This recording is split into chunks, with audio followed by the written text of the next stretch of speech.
IVM.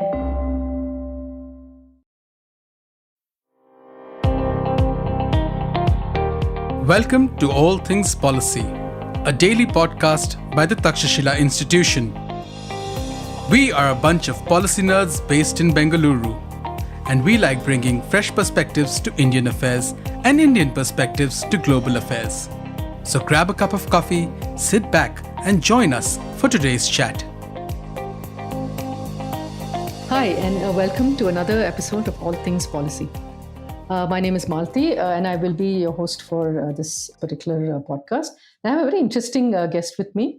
His name is Arshel Akther, and he's kind of actually the current Bicycle Mayor of Guwahati. He's also the walkability correspondent of Guwahati, and he's kind of comes with a very interesting background. So he's an ex-IT professional, ex-banker, calls himself a failed entrepreneur, but that's his claim. But he also earns his livelihood by dabbling in shares and stocks. Okay, so today's topic would be about sustainable transportation, and I think the best person that I could think of when I thought of this topic was Arshel. And then what I'm really proud of to say is that he's also an alumni of Takshashila. He completed his postgraduate program last year in 2022 in the 48-week program. So welcome to the podcast, Arshel. Thanks, Malti. Thanks for having me in your podcast, All Things. Thanks, Arshel. So maybe you can tell us how you started your journey in this space. It was not planned, first of all.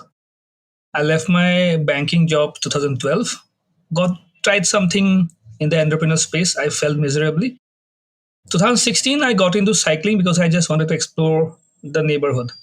By as time went by, I met a lot of people. I realized I just wanted more people to get into cycling, started getting into events and all. I realized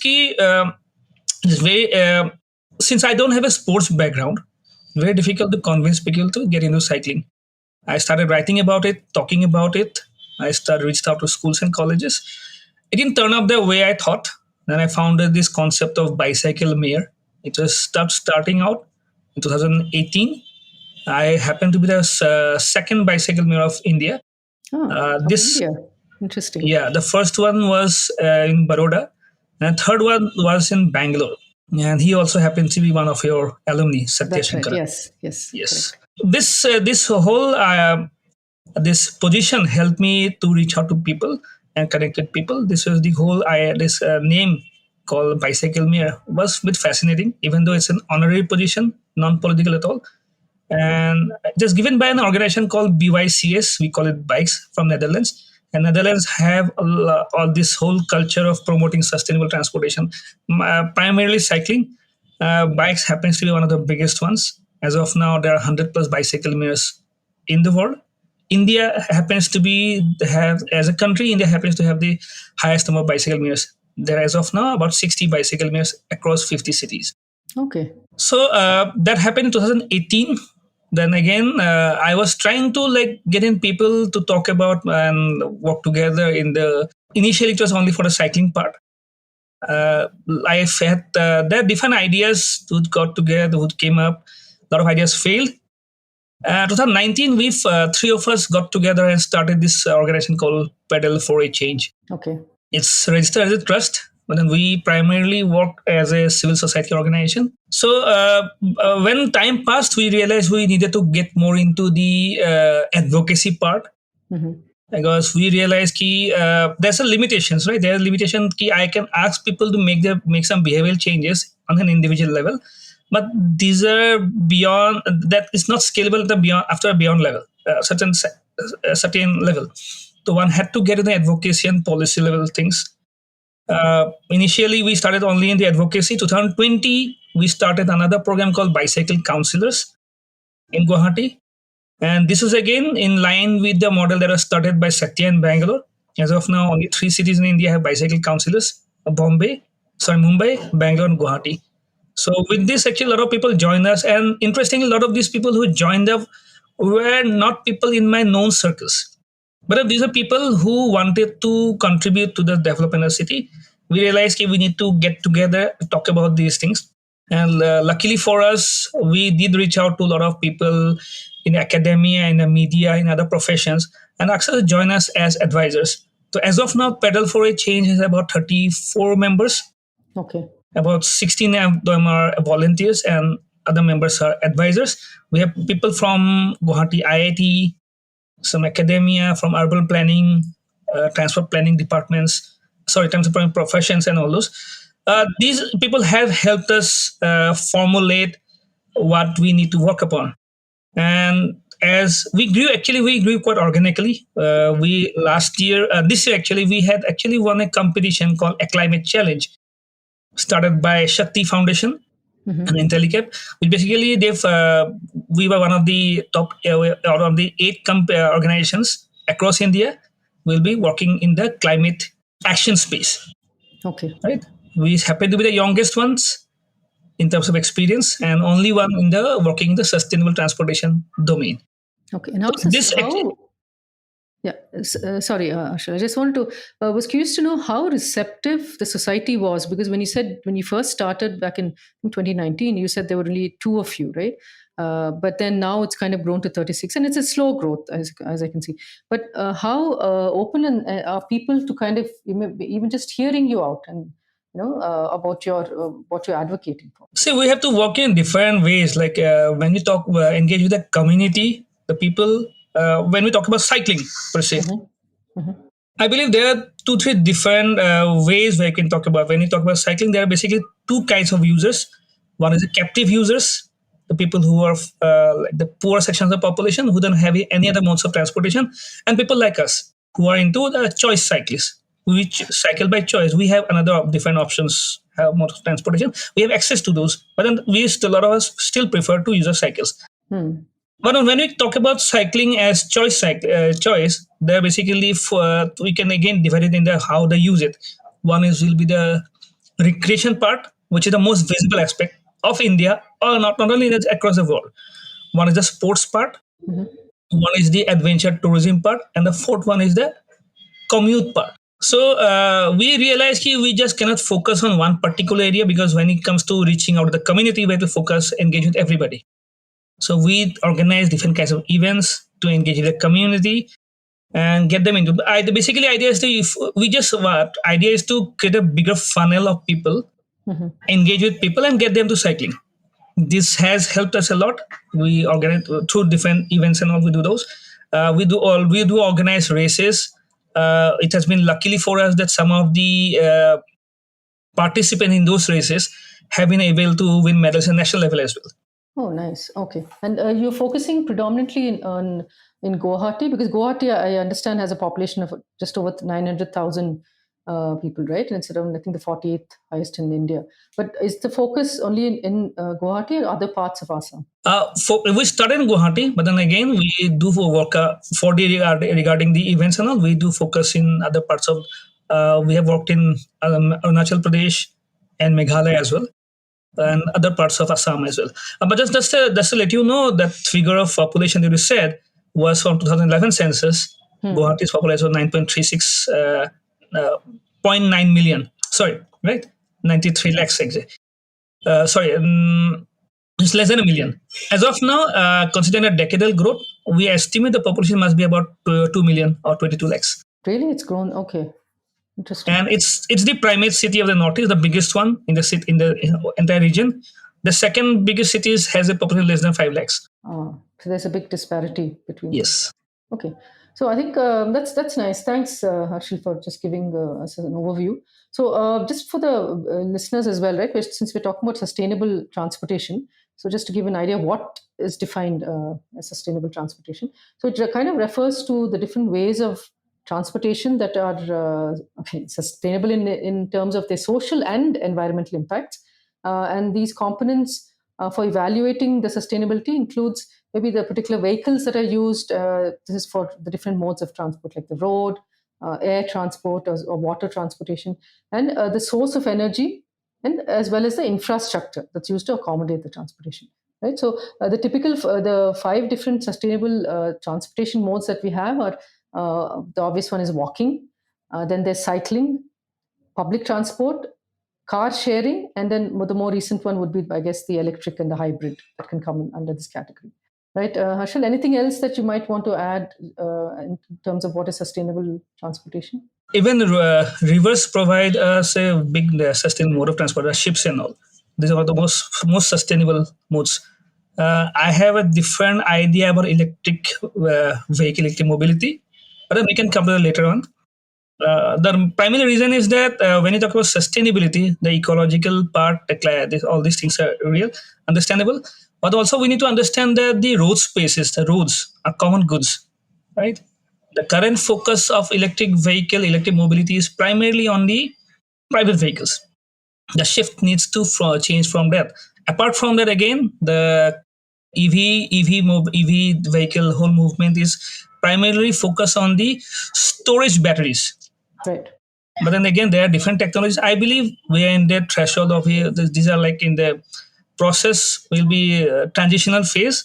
It's very difficult to move from the IC engines to the electric vehicle space. But then again, we do have a big challenge to the storage batteries from the fuel cells, the hydrogen based energy systems. So, but then again, when it comes to, like I mentioned, this the roads being common goods, if we keep on focusing on private vehicles, we'll have less space for less people to move on. Right. So, the idea should be to make public transportation more like available, make it more accessible to people, so that more people can move. Right. And how has it been in Guwahati? Just curious to know, with respect to public transportation, what are the measures that have been taken? Measures in the sense, you can say that as of now, there has been some steps actually, not policies as such, take up, invest in public infrastructure. The Guwahati happens to be one of the smart cities in India. Okay. Even though it is lowly ranked as of now. But then, this year actually the government took some steps to purchase about 200 electric buses and 100 CNG buses. I believe these will definitely help in the more public transportation scenario in Guwahati. And what are the policies that are in place in this regard? Like locally, what are the policies that are there? Local policy, you can say, last year we had this draft for a transit-oriented development policy. We also have this Assam Unified Metropolitan Transport Authority bill that was passed last year. Okay. And apart from that, we do have the electric vehicle policy in place that's passed in 2021. And again, when it comes to sustainable, the need and importance of sustainable transportation, the Assam Road Safety policy mentions the importance of it. But I'm sure there's a lot that has to be done, right? So do you have any suggestions on where the focus should be from the Sarkar or from the local government perspective? Yeah, obviously, if I just let you know like how it has developed in India, right? India basically has been a developing country, right? We've been very poor since independence. And most of the people that do have a car as of now are first generation car owners. Correct. And this has been after the 1990s, after liberalization, the easy access to credit actually made car ownership very easy. Mm-hmm. And after that, after the 2000s, when a lot of people started having a lot of vehicles, earlier we were basically into active mobility. Active mobility per se is basically walking and cycling. But then after this whole movement, after the 2000, cars, basically private vehicles took center stage, and our whole city urban development model started developing in a more car-centric way. So the idea basically is to the infrastructure that was made was primarily into moving vehicles rather than moving people.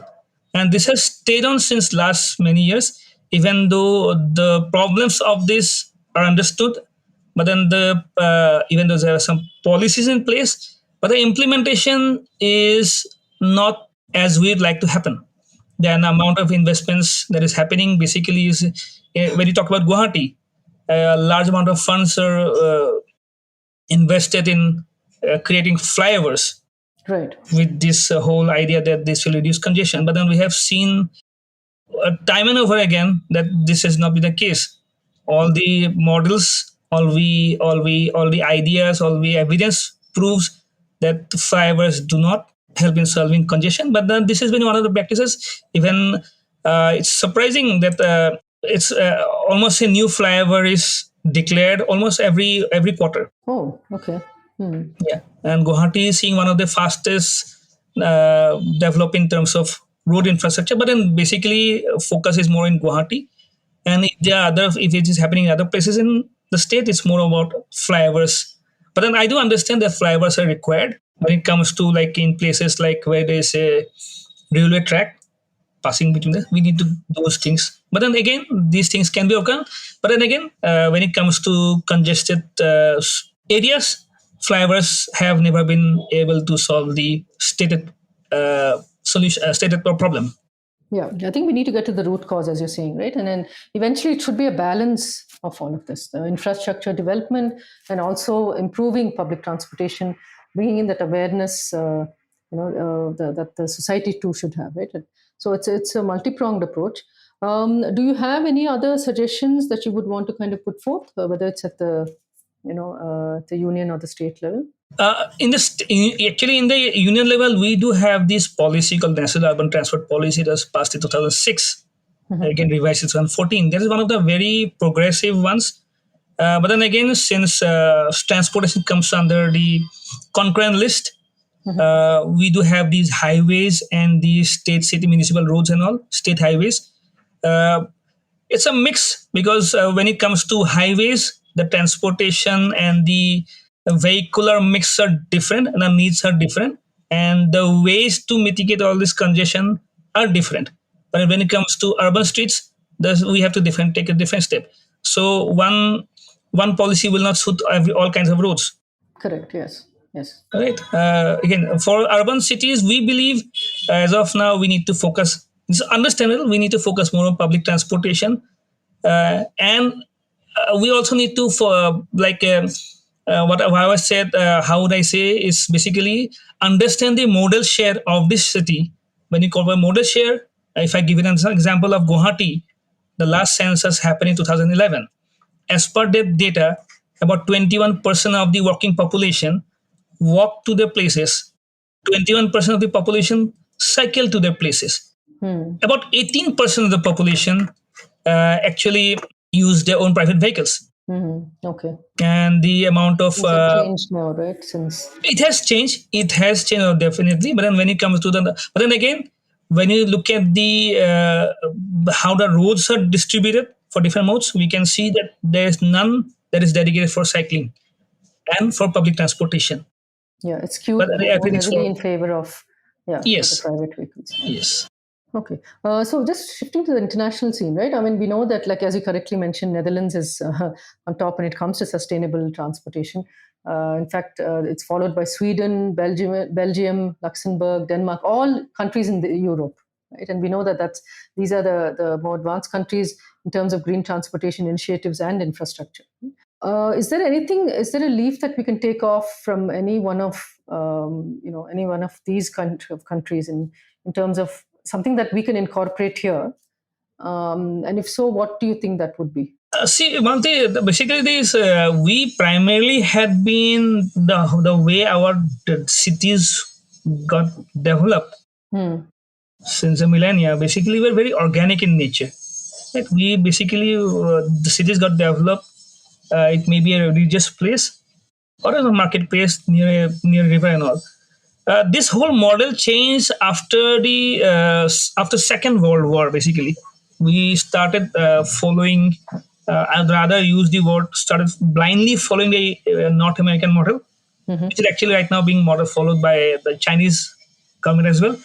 Basically, focusing on the automobile, and that primarily happened after Second World War when the fuel prices got reduced and the whole automobile industry grew. People started moving away from the cities. We saw this phenomenon called urban sprawl. And this whole idea was propagated by some people, like there's a person called very influential urban planner called Robert Moses, who basically followed a policy of making vehicles move fast. Right? And that's how these roads become wider. And so that people can move their vehicles faster. And that actually resulted in more vehicles getting sold. This model has been followed in India the last 25, 30 years or so. Then when we look back, uh, our model design of cities have been very much similar to the European cities, quite dense, smaller cities, and people prefer to walk and cycle and all those. I think we should understand that the more we focus on the having bigger, larger cities, the more we make the places of interest farther away, we will be more dependent on our private vehicles.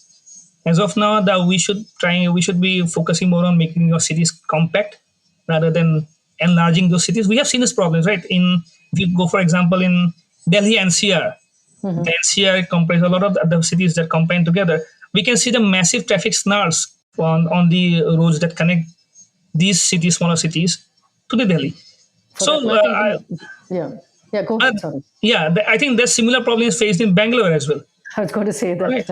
Yes. Unfortunately, we're notorious for our traffic. Yes. So. I think the lot also depends how our land use patterns have been designed. Right. If you talk about the European cities have seen more of mixed land use patterns, where the commercials and the residential are mixed use. They don't have cities the cities are not designed for the areas are not designed specifically one particular purpose. It's very dissimilar to the American model. In the American model, you'll see that the land use pattern is very segregated part. We had been following that part, but then that actually has been a bane for most of Indian cities. You make That's people reason, travel more. Yeah, that's the reason I was stressing on that. How we could the European way of how things evolved is something that we could potentially see, and if we can incorporate. Again, I know that a solution should be local. We cannot just be picking something off from another countries how they have evolved. But then there are ideas that one could take and incorporate that for the local way of working. So even the recent COP28, right? I mean, considering that sustainability now is is a buzzword, and in fact, the three of the UN Sustainability Development Goals, right, fall under that. So you have some good. The third one, which is good health and well-being. The 11th, which is sustainable cities and communities, and of course, the 13th, which is climate action. And you have a number of targets, right? So even the COP28 recently that concluded the key themes to watch out there were kind of emissions and the mitigation targets for emissions, phasing out fossil fuels, financing from developed nations, and the focus on industry-led solutions, apart from other things like low carbon innovation and all that. So, how do you think? How are these annual COP meetings? How effective have they been? Do you see on the ground? To be frank, I have not been a big fan of the COP28 meetings, considering the last two meetings that have been held in cities that are basically more car centric. The president of COP28 said this whole idea that fossil fuels. He's basically against the reduction of the fossil fuel-led climate change thing. In fact, that comment did come up in this COP28, right? Yes, and the president saying so makes a big impact, and I'm totally against what the WHO and UN president said. So, but then again, we do need such discussions. We need such forums and all, because ultimately in these kind of forums we do have discuss about the net zero things, national NCDs and all those. We need such discussion at the top level as well. But then again, like you said, the practice, the implementable ideas need to be very local. Mm-hmm. Right? I don't believe that whatever has been done in European countries should be practically copied in our places. It can be also, right? It can be. But then again, that's one of the problems that our cities have been doing. Practically copying ideas from those places and practically not taking a very consultative process. And just steamrolling these ideas like it is work there, it will work here as well. Okay, thanks, Arshel. So we'll take a break now, and after the break, we'll kind of look at a couple of other areas. We had looked at the Sarkar, which is the government, and how it functions at the state and the union level, and I also touched upon the international. But after the break, we'll look at how the Samaj, that's a society, and the bazaar can play a role here. Okay, see you all after the break. Stay tuned to All Things Policy. We'll be right back after a short commercial break.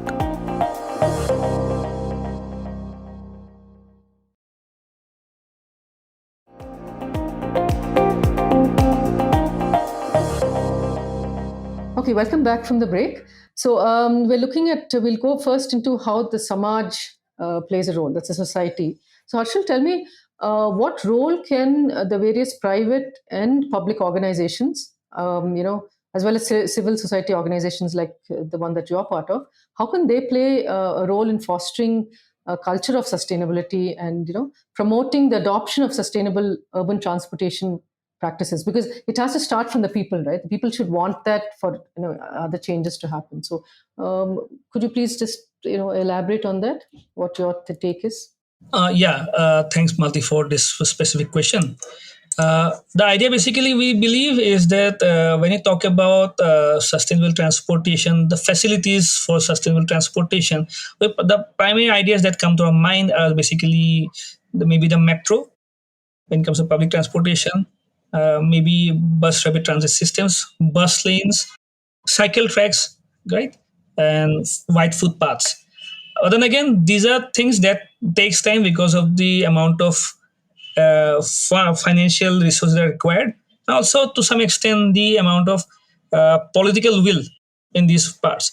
So what we believe is that the organizations like schools or colleges or hospitals, hotels, they can take a step ahead, step forward, and start uh, walking in the the low hanging fruits, right? And they can start engaging and encouraging their own employees, their clients, their students to start using buses, start cycling to work. And one of the ways they can do is to invest in some kinds of when it comes to for schools or colleges, they can start by investing in small cycle parking stands. Initially, earlier days, these used to have we as colleges we used to have those parking stands, but then as of now, these have been like overrun by bike parking stands. We need to start doing that again. Like we can encourage the people staying about within a distance of 2 kilometers away from the school or college or the hotel, whatever organization. We can encourage them to use their cycles. Basically, what we believe we had come out with this formula of the three-step formula. We've been trying to engage with some of the organizations in the city. Something we started is basically to three-step. First step is to obviously engage with the organizations to and encourage them to invest in cycle parking stands. Mm-hmm. And second step is to form a small committee of interested people who can track the users, whoever are using those, who have been coming to cycle on cycles or walking, whatever, who have been not using their vehicles. Keep a track of those people, and thirdly, incentivize those people who've been doing regular activities of ditching their cars and using the sustainable modes of transportation, because people look for recognition. The third step basically is about recognition. We have been talking to these two organizations in Guwahati. We have to some extent been successful in one or two stages in the city. In Guwahati, in for example, in the northern frontier railways headquarters that we have in Guwahati, we were able to encourage one of the officers to install some cycle parking stands. Again, in one of the another organizations, they did start cycle to work days. But these are smaller things. A lot of another things that people can do. Basically, schools and colleges can basically do is to have school or college buses. Even bigger organizations, they can invest in buses. But this way, they can encourage their employees, their clients, their students to keep away from the private vehicles and get onto this sustainable transportation. Right. And I think it's always good for such things, right? To start young, because when children in schools can understand the impact of their actions, right, and with respect to what transportation choice that they are part of, or they're going to make in the future, it'll help in the long run also. Because I see nowadays too, the generations, those who have just maybe the freshers, right, who have just graduated, they might opt for taking the public transportation versus having their own, because they know that it's going to have it's having an impact on the climate. Whereas the generations in the past who would would prefer having their own transportation, because public transportation had not evolved as much. Now we at least we have the metros, which is more comfortable and feasible to travel, and also safety is a factor that plays out, right? For women especially if they're traveling in buses and other modes. So I think things are definitely getting better, but then letting at the school level, introducing that idea and making them understand and making them aware of it will help in the long run. Right? Of course, there are other things too, like for example in Bangalore, with a lot of IT companies, apart from the larger the organizations providing for bus transportation, like so there'll be bus facilities to different localities. There's also carpooling that people have opted for, carpooling, car sharing. But then again, nothing like like a metro that could take us, like in Bangalore now, there's one that goes all the way to Whitefield, and that's kind of doing really well because that's getting into the heart of the the IT sector. So these sort of measures, yeah, definitely will go a long way. But the society has to be part and parcel of it. It just can't happen, by itself, right? So coming to the bazaar, right? When we look at we have this concept of greenwashing that has happened recently, right? When in the marketing for market, it's a marketing technique that's used for many products. They'll either whether the advertisement will have some element of trying to showcase that okay, we are environment friendly or we're doing something towards that. But at the end of the day, we know that they're not, right? So in fact, if you look at countries like Norway, the Norwegian consumer ombudsman has actually targeted car manufacturing companies who claim that their cars are green, that they're clean, and they're environmentally friendly. And so these manufacturers risk fines if they fail to, drop those words without really, having anything, concrete to show for, right? So I think that's important. Even in the recent World Cup, so where the football World Cup, the soccer World Cup, right? There's a lot of greenwashing that happened there too. So I think it's important for even for them to be pulled up in case they are claiming for things that are not true. And so the bazaar also over time, right, as it evolves, there should be economic incentives and disincentives, right, that can be used to encourage businesses and individuals to adopt sustainable urban transportation options also. So what's your take on that? Yeah, Malti, thanks for bringing that whole idea of this greenwashing to this whole discussion. I'm glad you did that because for me, we understand greenwashing has been going on for a lot of years. For me, as of now, when it comes to transportation, the biggest greenwashing has been done by the EV industry. The typical industry, because as of now, the core idea that is being sold about electric vehicles, basically, they're tailpipe emissions. There is no tailpipe. But when we look after the whole life cycle of the car, the vehicle, not just the vehicle, even the battery, how the batteries are produced and the minerals that are used, the whole process do not seem to be very green in nature, because lithium and cobalt are very scarce resources, and the way these are mined, obviously mining is not a green green thing. Apart from the material required for manufacturing whole vehicles are not green as of now. Thus, the sources of energy, the way energy is produced, we have a long way to go. In India, I think about 65 to 70% of the energy produced is from thermal productions. Yeah, burning coal. And after the coal policy in 2021, this ratio is going to go up. We're not focusing, even if we come to Assam, even though we have been hearing this idea that it's a very we have a lot of huge hydroelectric potential. It will be shocking for you to know that 83% of the electricity produced in Assam is from thermal, burning coal. So again, after that, when you talk about the disposal of these batteries, right? I think that's again, we don't have a policy as of now. Think about, right? Yes. Yes, I think we will face this problem very soon, because the life of a lithium battery is about 10 years, a decade or so, and we have been in this process for about 8 to 10 years now. So we'll be having this massive problem soon. So entire whole life cycle of the EV vehicle is entirely opposite of green practices. So for me, this EV industry is For me, the biggest example of greenwashing is the EV industry. But then again, we do understand need to understand for the urban areas, for a city like Guwahati.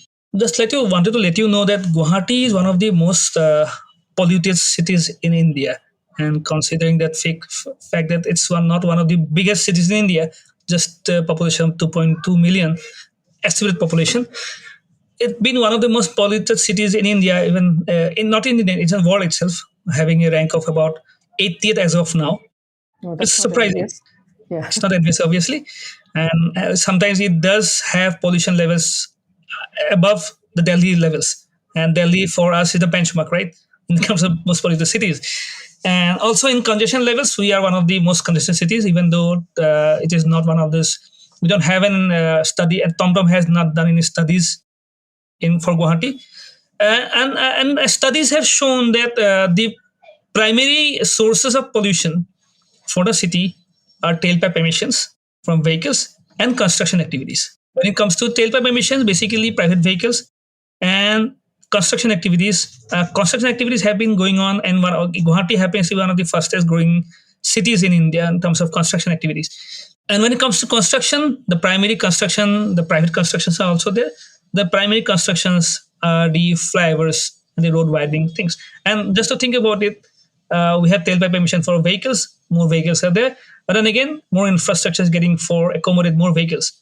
So it's a whole vicious cycle of a car-dependent society, which is actually impacting our pollution levels and in turn also the public health aspect.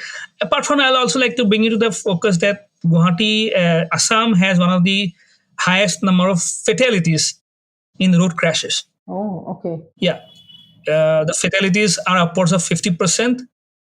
The number of crashes may, in terms of absolute numbers, may be less, but the fatalities are highest in the country. And this is basically private vehicles getting crashed. So the whole cycle of this focusing on the private vehicles has taken a big toll on us. I hope something is understood and some policies are taken up to solve this problem. Right, right.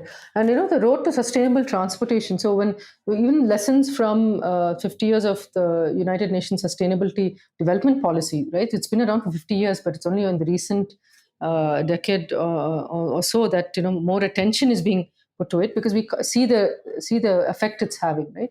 So transport is at the center of many economic and social development challenges. So it's ironic because countries like India, who are developing, would want to kind of spend more on infrastructure. They would want to see that the levels of growth, right, that other developed nations have done, and whose impact that we are kind of all feeling.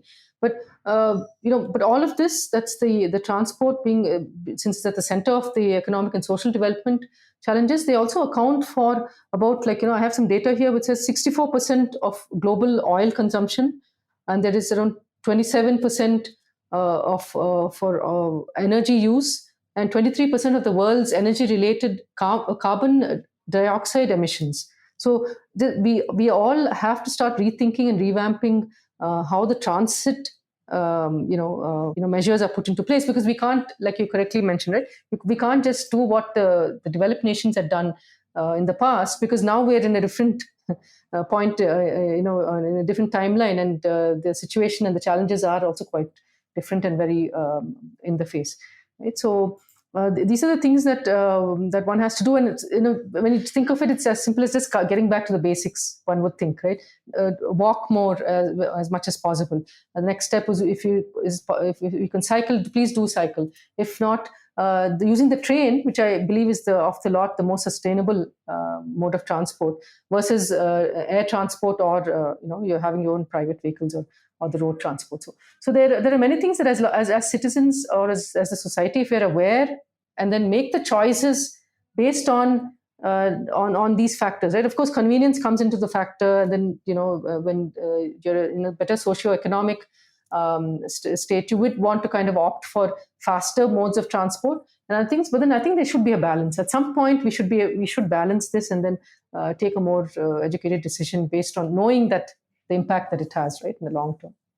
So do you have any Closing thoughts, Arshel, about if you want to sum it up about sustainable transportation and the way forward. Yeah, Malti. Just to add on few things that I had said earlier, we basically need to understand the difference between transportation and mobility. Transportation focus especially on the movement of people and goods and way infrastructures and systems that supports this movement. Mobility basically includes the transportation, but also considers the availability and accessibility of transportation options, Right. urban design, land use, and the overall freedom of movement within a community. As of now, we are focusing more on the providing uh, transportation and focusing on, and the idea and focus is more on the when you call it transportation, is basically the private vehicles, private movement. But we have to think about mobility as such, giving people mobility to and mobility options. When you talk about mobility, we have to understand what are the options available, what are most sustainable travel options. One more thing I would like to add when it comes to metros and all. I tend to believe that metro is more sort of an exclusivist mode of transportation. It is more sort of a ego project for most of the cities as of now. We need to understand that for cities like Guwahati and a lot of others, what we call the B-level cities and C-level cities in India, we need to understand that buses can play much more can provide a much more better mobility option. We can even we need to understand that even trams basically that when it comes to trams, basically try to understand that it's a slow moving vehicle. But one of the most there are different ways actually. We are in a lot of technical terms, basically a light light transport service. We can have reticulated buses and all those. These are other options that we need to understand. And we Depends also on the layout of the city, right? If you look at Mumbai, which is more lengthwise, right? It's grown lengthwise because it has the coast on one side, versus a Bangalore, which is more circular, right? The growth has been more circular. So I think it depends on that. It depends on the lay of the land too, whether it's a hilly, it's a plateau, it's a flat. So I think all these factors also determine whether a bus is better versus a metro, right, or other modes. Yeah, Malti, actually, what I believe is that we need to focus as of now. Transportation is one part of it. But then again, there are other requirements of the people in an urban setting. India is going to urbanize more, right? The next 50 years, we'll be one of the most populous urbanized in countries in the world. We need more urban centers. But then we need to move away from building huge cities. We need to build more compact cities. This whole idea of 15-minute cities is gaining ground. We need to work on those. We need to make people and their places of interest accessible. That way, we will require them to travel less. And when people need to travel less for lesser distances, they'll obviously get away from their vehicles and start walking and cycling. I think the whole urban design, how cities are planned out, that's a bigger thing that we need to discuss about. Right. Yeah. No, I totally agree, Arshel. I know this is a topic that we can kind of go on and on, right? Because there's so much that needs to be done, and our approach to it also kind of has to over time evolve, right? So thanks, Arshel. So on the last question on the bazaar front, right? I just was curious to know what are the economic incentives and incentives that can be used to encourage the businesses and individuals to adopt sustainable urban transportation options. Yes, Malti. Again, when it comes to all these aspects of Sarkar, Bazaar, and the Sarkar as Samaj in the Bazaar, I believe that the Bazaar basically is least concerned about the climate change and environmental issues. Basically, that is how the Bazaar is designed to be, right? But then again, I believe we need to have in place some incentives and some disincentives so that we can shift people from more private vehicles to sustainable transportation.